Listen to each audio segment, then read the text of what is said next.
Well, joining us to discuss this further from studios in Washington is, apologies, via Skype from Washington, is Dr.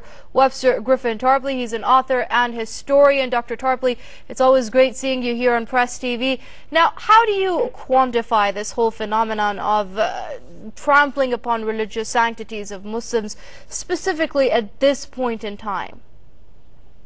Well, I think you have to understand that this is a deliberate provocation coming from intelligence agencies, and I would identify two, perhaps three components. The first is a Mormon mafia inside the CIA, a group of Mormon high officials of the CIA who want Romney to become president, and they think that by having the kinds of events that we're seeing, they can make Obama look bad in front of the American public.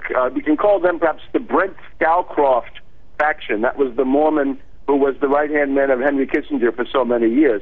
And at the same time, we have to see Netanyahu, the Prime Minister of Israel, and his group in the Likud, and a group of neocons who have attached themselves to the Romney campaign. In particular, John Bolton looks like he's going to be the Secretary of State if Romney gets into the White House. So these two groups, and I would add probably the Saudis, probably the Saudi religious and monarchy hierarchy. And what they've done is the following.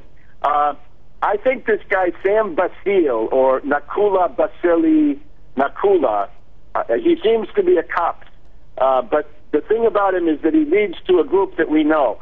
He leads to Joseph Nasrallah, who runs something called Media for Christ. And Joseph Nasrallah became notorious about 2 years ago when there was a plan to build a mosque in downtown Manhattan near the 9/11 site. This guy Nasrallah, also a Coptic Christian from Egypt, became prominent. And once you've got Nasrallah, you've got this other group. There's a guy called Steve Klein who promotes movies. He's a Christian activist. You've got the Reverend Terry Jones, right, the infamous Koran burner. But then you've got some other people. Pamela Geller.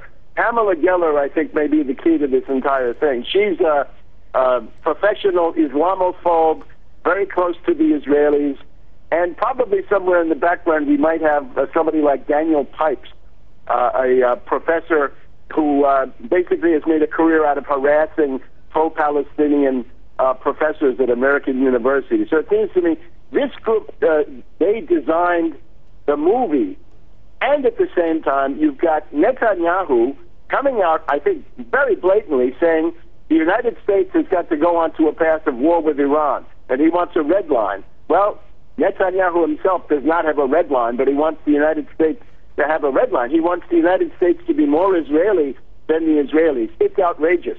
And there's a big blowback against Netanyahu for interfering so obviously because he wants his friend Romney to become president of the United States, right? The two of them have been joined at the hip since 1976. All right, we're going to have to leave it there. I'm afraid we have run out of time. That was Dr. Webster Tarpley, author and historian there, joining us via Skype from Washington. Dr. Tarpley, as always, thank you very much for your comments here on Press TV.